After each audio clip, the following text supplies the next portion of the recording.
No one at the government surplus auction that cold Saturday morning could have guessed that the quiet couple standing by the fence line were about to outbid history itself. They looked like any pair of retirees killing time, Harold and Betty Monroe, both in their late 60s, hands tucked into thrift store gloves, steaming coffee in paper cups. Harold still wore his old postal service cap. Betty's scarf was the same plaid one she'd worn since the Reagan years.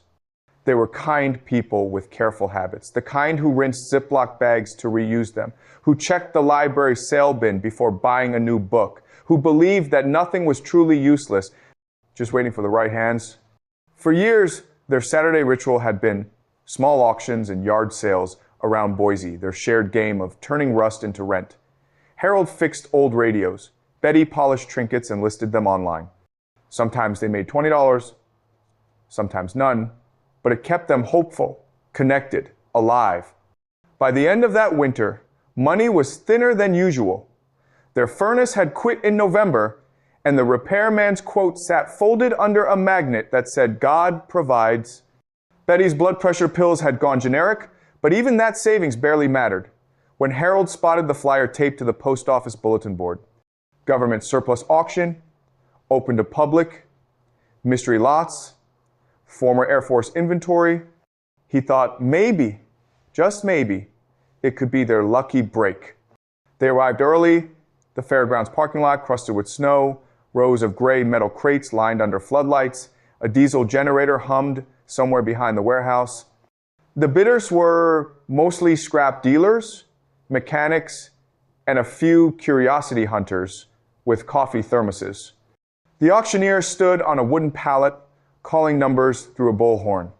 Lot 43, A, spare turbine parts sold. Lot 45C, radio equipment, scrap value. Lot 47B, miscellaneous technical materials. Decommissioned, sealed crate, contents unknown. Starting bid $50. A few men laughed. Could be empty, one said. Could be toxic waste, another added. Harold's gaze lingered on lot 47B. The stencil on its side was faded, but he could still make out property of u.s.gov. Project Aurora, handle with care. Betty tugged at his sleeve. "Don't," she whispered. "We can't even heat the house. We don't need another pile of junk." Harold smiled faintly. "Then we'll pray it's not junk." The auctioneer's chant droned over the wind. "Do I hear 50, 50 once, 50 twice?" Harold raised his hand. The hammer dropped. "Sold to bidder number 12. Somewhere behind them, someone muttered, "Hope you like paperwork." Betty sighed as the clerk scribbled their name on a carbon slip. $50, she said, half laughing, half worried. "For what exactly?" "For a story," Harold replied. "Maybe a good one." They signed the release forms, the clerk warning them. No refunds, no guarantees, all sales final. When they finally opened the tailgate and saw the crate up close, the chill deepened. The metal was heavier than expected, edges sealed with lead solder, bolts stamped with defense serial codes. "Doesn't look like junk to me," Harold said quietly. He slid his palm over the stenciled letters again. The paint was flaking, but one phrase stood out clearly now. Property of the United States government. Do not remove without authorization. He exhaled, long and low. "Well, sweetheart," he said, "I think we just bought someone else's secret."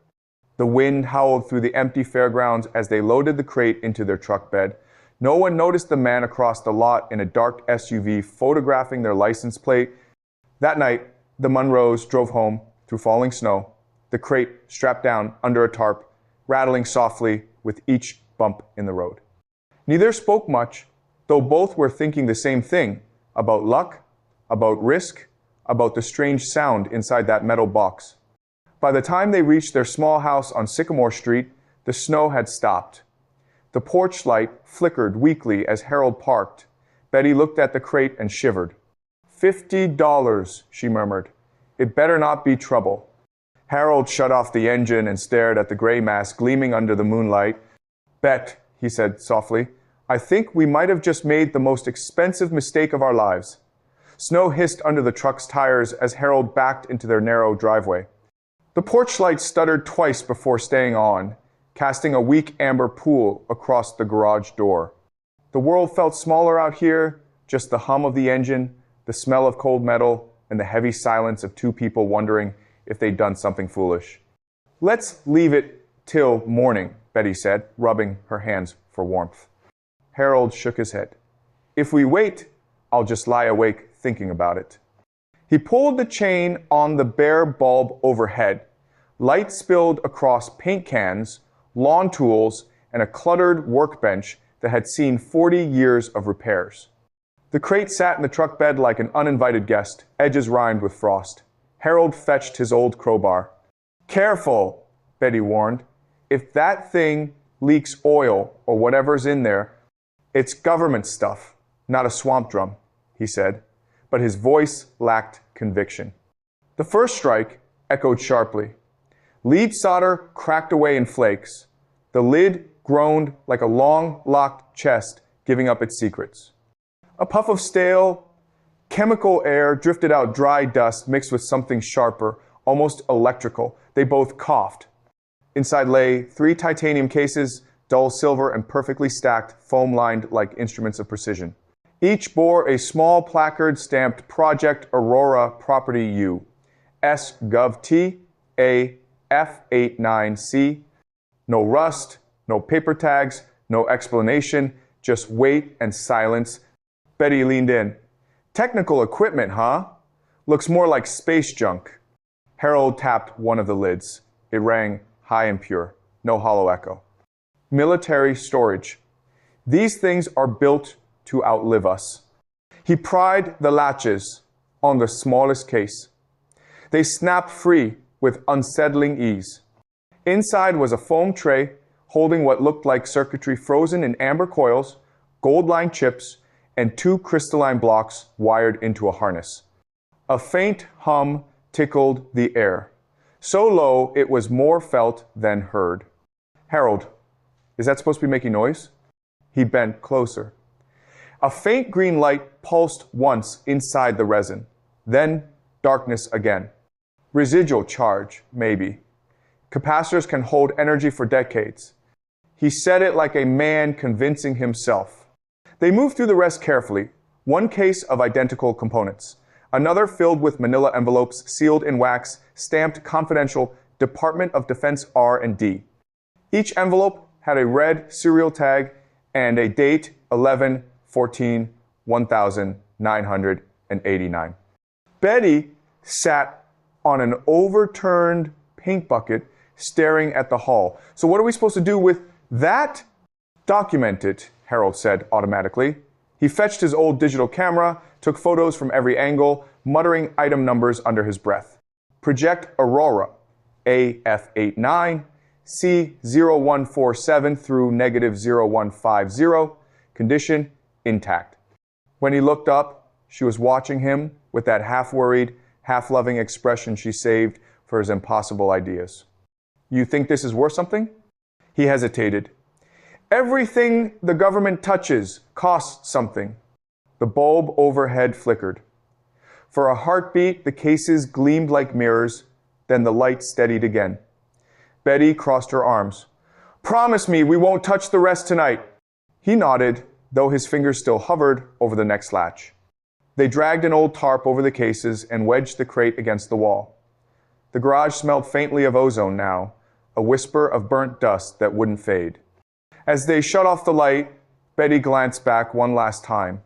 The tarp had settled unevenly, forming sharp corners like shoulders beneath a sheet. "Creepy thing," she murmured. "Feels like it's listening."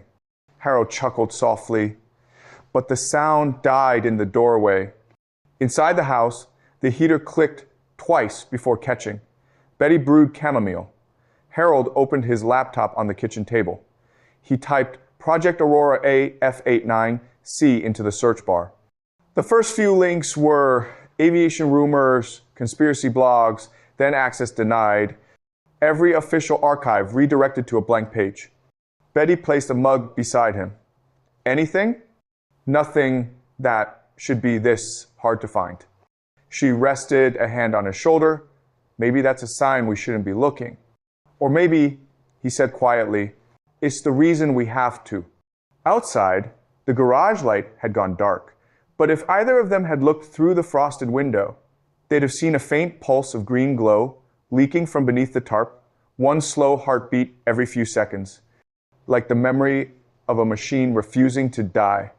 Morning came pale and sharp, the kind of Idaho cold that frosts the inside of windows and makes even breath sound brittle.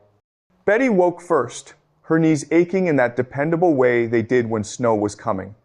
She shuffled into the kitchen, made coffee, and noticed Harold's side of the bed had been empty since before dawn. The garage light was on again. She found him hunched at the workbench, wrapped in his old postal jacket, spectacles sliding down his nose, the titanium cases lined up like altarpieces. Beside them, he had spread out a yellow legal pad covered in serial numbers and half-erased calculations. You've been out here all night, she said softly. He jumped slightly, pen poised midair, couldn't sleep. The power tags on these things, they don't make sense. He slid the pad toward her. AF89C0147. AF89C0148. AF89C0150. They look like inventory numbers, she said. Air Force inventory? Maybe, Harold muttered. But the prefixes don't match any standard record I can find. I've checked aviation parts catalogs, DoD surplus indexes, even declassified maintenance manuals. Nothing. He tapped his laptop.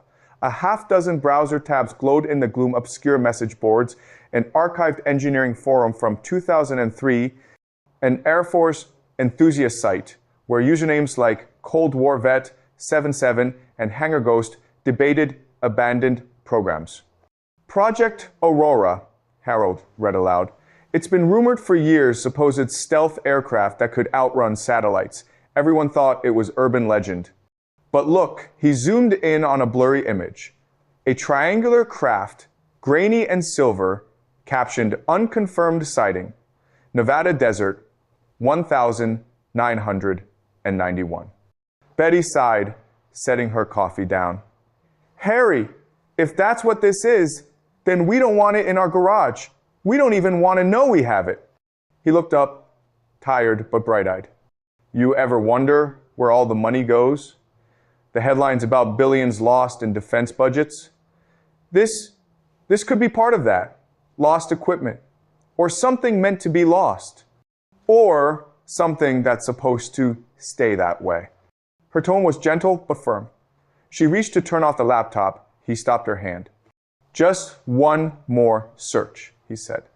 He uploaded a cropped image of one of the metal placards, the part number clearly visible. The search engine spun for a few seconds, then populated with identical tags from an old procurement PDF labeled AF Test Materials, Mountain Home Facility, redacted. Mountain Home Air Base, he whispered. That's only an hour away. Betty frowned. They said this was from an Air Force clear-out sale. Remember? Maybe that's where it came from. Maybe, he said, though his voice was distant. She could see that look forming, the quiet gravity that came whenever he felt he was standing at the edge of a story too big for him to walk away from. He copied the document's header, pasted it into another search. The file disappeared mid-load, replaced by a white page. Access restricted. You are not authorized to view this content. Betty leaned in. What did you click? I don't know. It was public, then it wasn't. The heater clicked on, startling them both. For a moment, the sound of warm air filled the garage, a fragile normalcy. Then the laptop dinged a new email notification. No sender, no subject. Just a single line in the preview. Where did you get those cereals? Betty froze. Please tell me that's a joke. Harold clicked it open.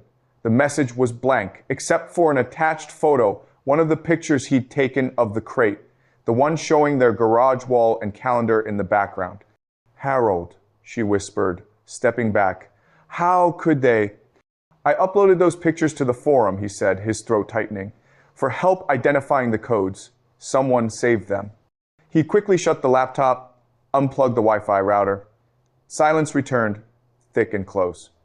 Betty sat on the stool beside the workbench. We should call someone. Who? The police, the Air Force, anybody. And tell them what? That we accidentally bought a box of classified tech and someone's emailing us from the shadows?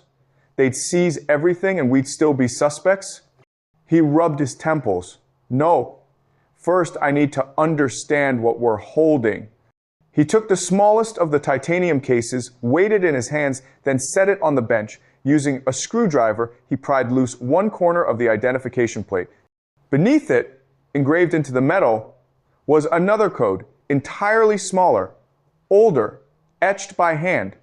AR2909EX, prototype 3B, hand engraving, he murmured. Not mass production. These weren't parts, they were prototypes.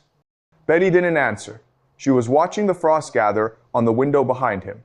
For a second, she thought she saw motion, a shape outside by the hedge, too still to be a branch moving in the wind. Harry, she said quietly, close the blinds. He turned, saw nothing, but obeyed. Probably the neighbor's dog, he said. They worked in uneasy silence until afternoon. Harold printed the email, the photo, and every document he'd found, sliding them into a binder.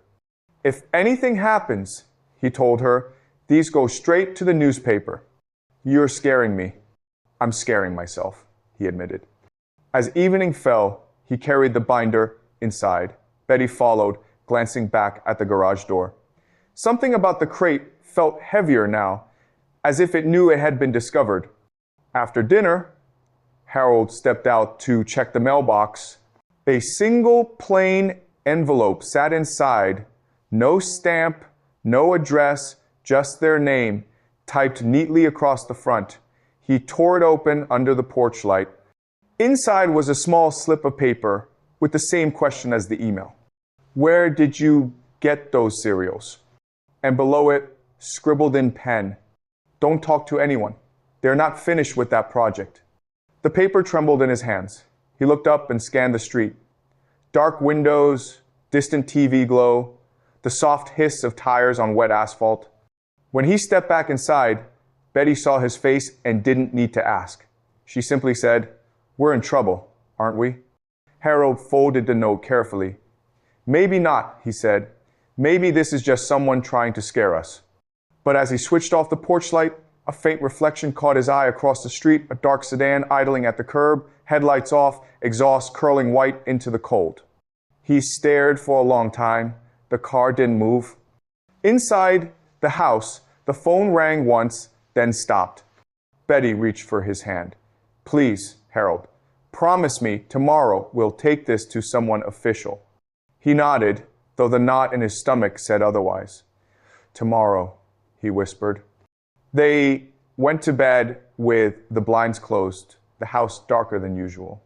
Out in the garage, beneath the tarp, one of the titanium cases emitted a faint click, a low mechanical tick.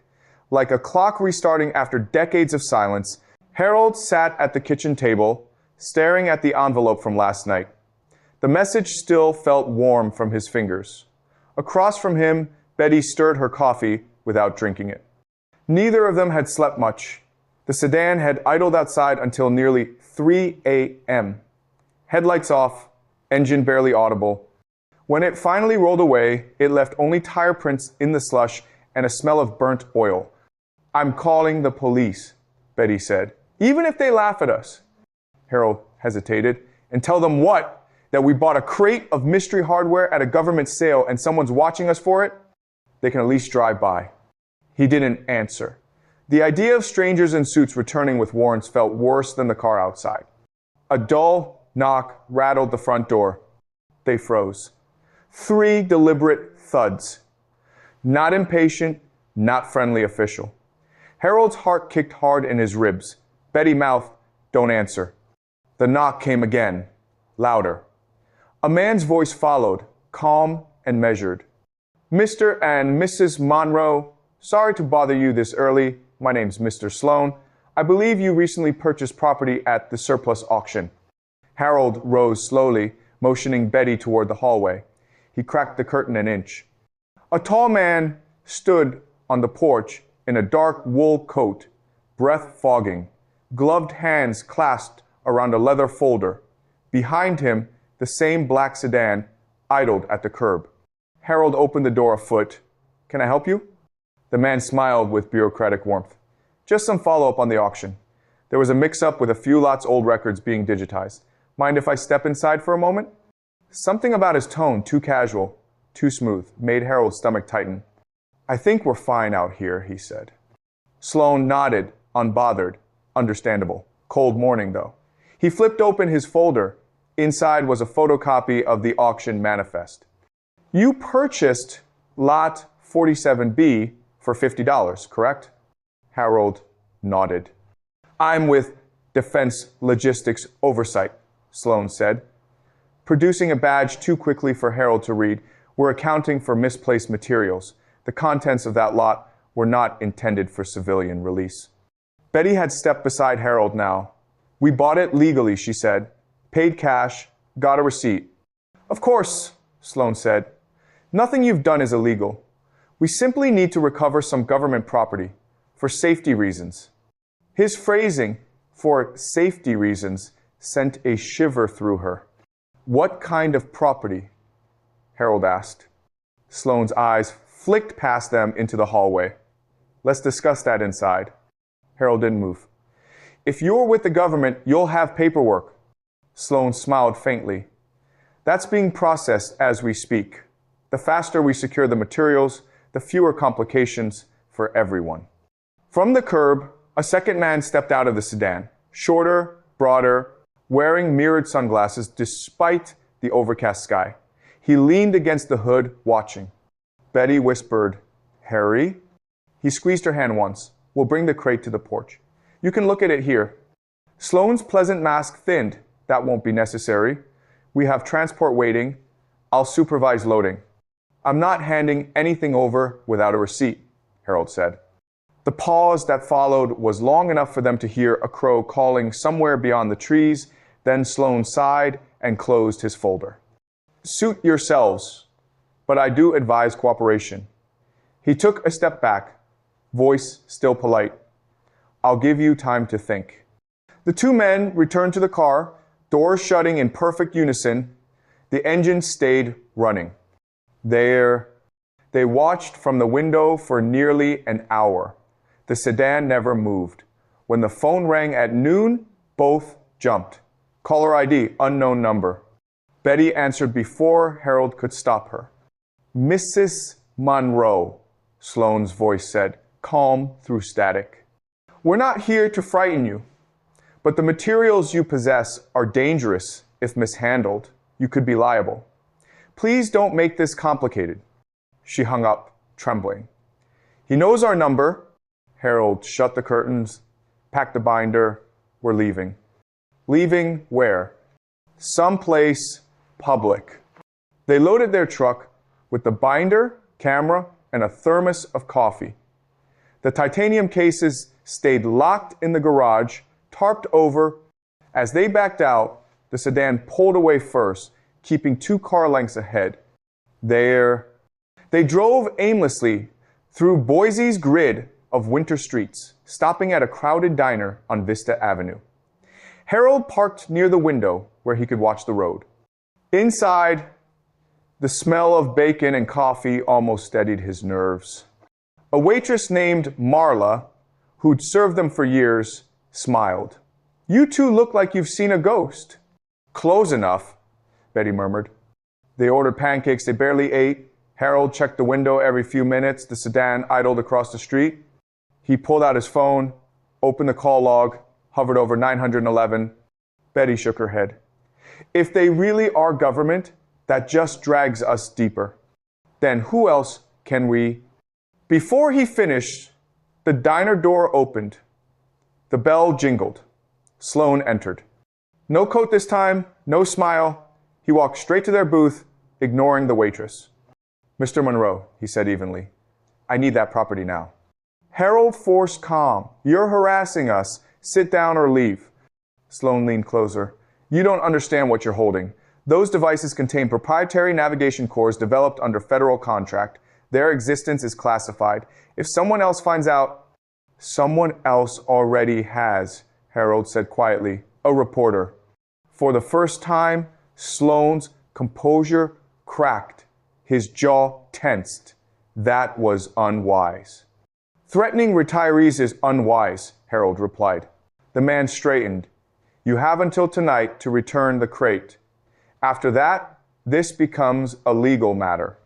He left without another word. The sedan followed seconds later. That evening, the Monroes drove home under a bruised purple sky. The neighborhood looked unchanged, peaceful in the way danger never is. Betty exhaled when she saw their driveway empty. Inside the garage, everything appeared untouched. The tarp still covered the titanium cases. Snow melt pooled beneath. Harold opened one corner cautiously. No sign of forced entry. He dropped the tarp back. "I'll call Lydia," he said. "The reporter?" She said, "If anything happened, to tell her first." He dialed the number, scribbled in their binder. It rang twice. "Monroe?" Lydia's voice sounded winded. "Someone came to the house," he said. "Claimed he was with Defense Logistics." "I doubt that," she replied. "I've been digging. There's no department by that name with public agents, but there is a private contractor using it as a front for recovery ops, black budget cleanups. You need to leave that house." Harold looked at Betty, who was unpacking groceries with shaking hands. "Where do we go?" "Anywhere crowded. Tonight, I'll meet you tomorrow with documents." He thanked her and hung up. They were halfway to packing an overnight bag when a dull thud echoed from the garage. Not a creak, not settling wood, a heavy metallic clank. Harold froze. The sound came again, sharper, followed by a faint whine, like an old machine powering up. Betty's face went pale. "Harry, please tell me that's not one of those things turning on." He grabbed a flashlight and stepped to the door leading to the garage. The light beam cut across tools and paint cans until it found the tarp. It was moving, rising, and falling slightly, as if something beneath it were breathing. "Stay inside," he said. He reached for the corner, hesitated. The hum grew louder, pulsing, synchronized with the flashlight's flicker. He yanked the tarp away. The smallest titanium case had come unlatched on its own. A seam glowed faintly green. Inside, coils of copper and glass spiraled with static. For one heartbeat, he saw the same light reflected in the window, two small green dots staring back from outside the glass. Then the power cut out. The house plunged into darkness. From somewhere beyond the garage door came a single knock, slow, deliberate, and close enough to rattle the hinges. When the power returned just before dawn, the house hummed back to life like nothing had happened. Betty woke on the couch, a blanket half slipped from her shoulders, the flashlight still in her lap. Harold was sitting at the kitchen table. Face gray under the yellow light, the titanium case open beside him. The green glow was gone. Only a faint scorch mark traced the rim of the hinges. "Did you touch it again?" she asked. He shook his head. It stopped by itself, like a battery running out. Outside, the street was empty, no sedan, no footprints in the frost. For the first time in 2 days, it almost looked normal. 1.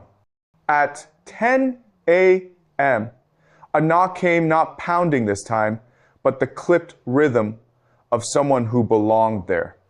Through the peephole, Harold saw 2 men in navy parkas and a woman in a gray suit standing on the porch. All carried briefcases. Their expressions were neutral, their smiles practiced. "Mr. and Mrs. Monroe?" the woman said when the door opened. "I am Agent Riley, Department of Defense Logistics Administration. These are Agents Cole and Krause. We're here regarding Lot 47B, acquired at the federal surplus auction last week." Her tone was all protocol, no warmth, no threat. She handed Harold a manila envelope stamped Official Notice of Repossession. He scanned the letter. It referenced the exact lot number, quoted a federal statute, and ended with, "All materials identified as government property must be surrendered immediately. Failure to comply may result in prosecution under Title 18, Section 641 of U.S. Code." At the bottom was his signature, Brig, General Allen H. Vanner. Harold blinked. Vanner? Any relation to Alexander Vanner? Riley didn't flinch. "Common name," she said. "May we come in?" Betty stepped forward. "Before anyone comes inside, I want to see proper identification." All three produced badges. They looked real embossed seals, barcodes, even magnetic strips, but when Harold glanced closer, the dates of issue were identical, down to the minute. Riley caught him looking. "Standardized reissuance," she explained smoothly. "After last year's cyber audit, something about her precision made the back of his neck prickle. 1. Inside, the agents moved like auditors. No shouting, no chaos, just calm efficiency that somehow felt worse. Cole photographed the garage from every angle. Kraus took serial numbers. Riley stood in the doorway dictating notes into a small recorder. Betty hovered near the kitchen, twisting her wedding ring. "We bought it legally," she said again. Riley gave her a thin smile. "And you'll be reimbursed for your good faith. The auction company will issue a refund." $50, Betty murmured. "That's your idea of fair?" "Ma'am," Riley said, "that's the amount of your bid." Harold's temper rose. "Those materials were declassified. That's why they were sold." "Incorrect," Riley replied. "A clerical oversight. They were miscatalogued during disposal." She produced another sheet, a declassification revocation order, dated yesterday. "Effective retroactively," she said, meaning the items were never truly public property. Retroactive law. The phrase tasted wrong in his mouth. He reached for the order. She withdrew it an inch. "Copies will be provided once the items are secure." By noon, the cases were being loaded into a plain white van marked only with a serial number. Cole closed the doors, padlocked them, and handed Harold a carbon receipt. On it, the field labeled estimated value was blacked out. Riley lingered at the doorway. "For your safety, please refrain from contacting the media. There's been confusion online about these auctions, and misinformation spreads quickly." "Misinformation like what?" Harold asked. "Like suggesting the government misplaces millions of dollars in prototype technology," she said evenly. "That kind of rumor can create unnecessary panic." Betty's voice trembled. "A reporter named Lydia Crane already knows. We told her everything." For the first time, Riley's mask slipped barely. Her eyes narrowed just for a heartbeat, then softened again.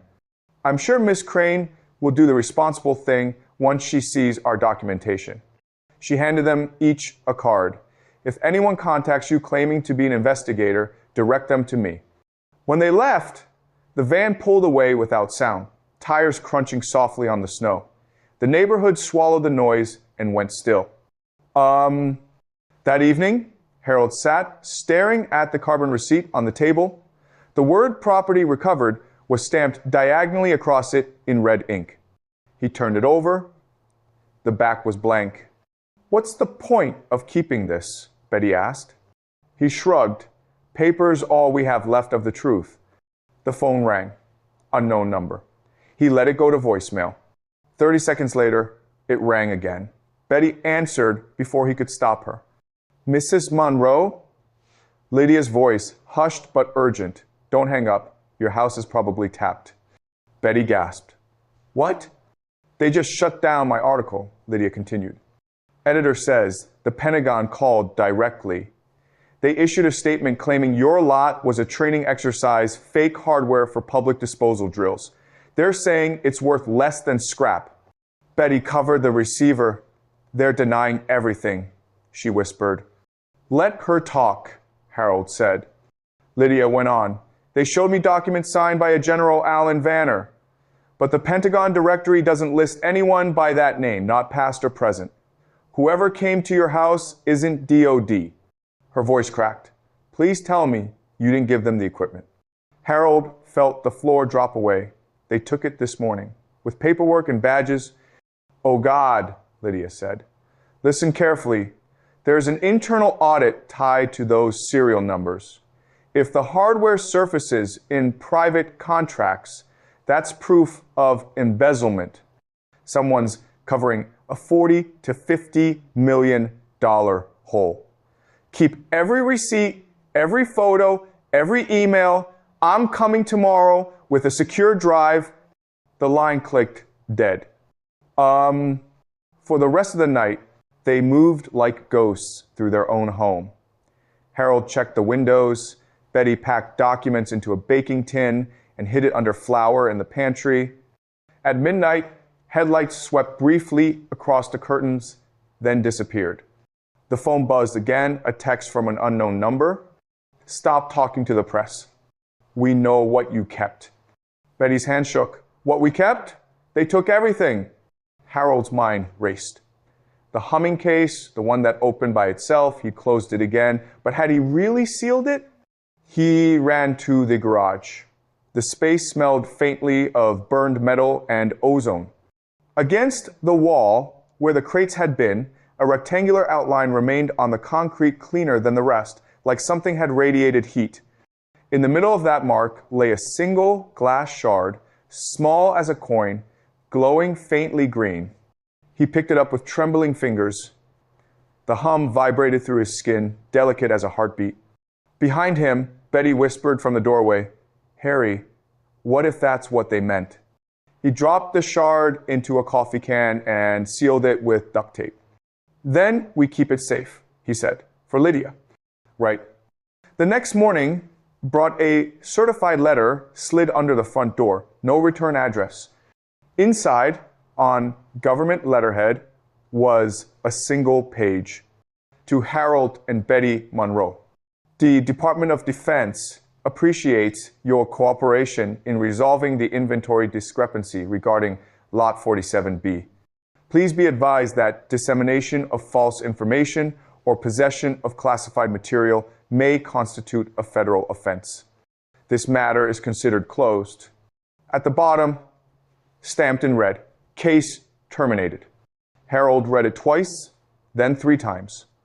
Closed, he said, voice thin. That's how they erase people from paper outward. Betty looked toward the pantry, where the baking tin hid beneath flour. They can close a case, she said, but they can't close the truth. Outside, the same black sedan idled once more at the curb, exhaust drifting through the morning fog, waiting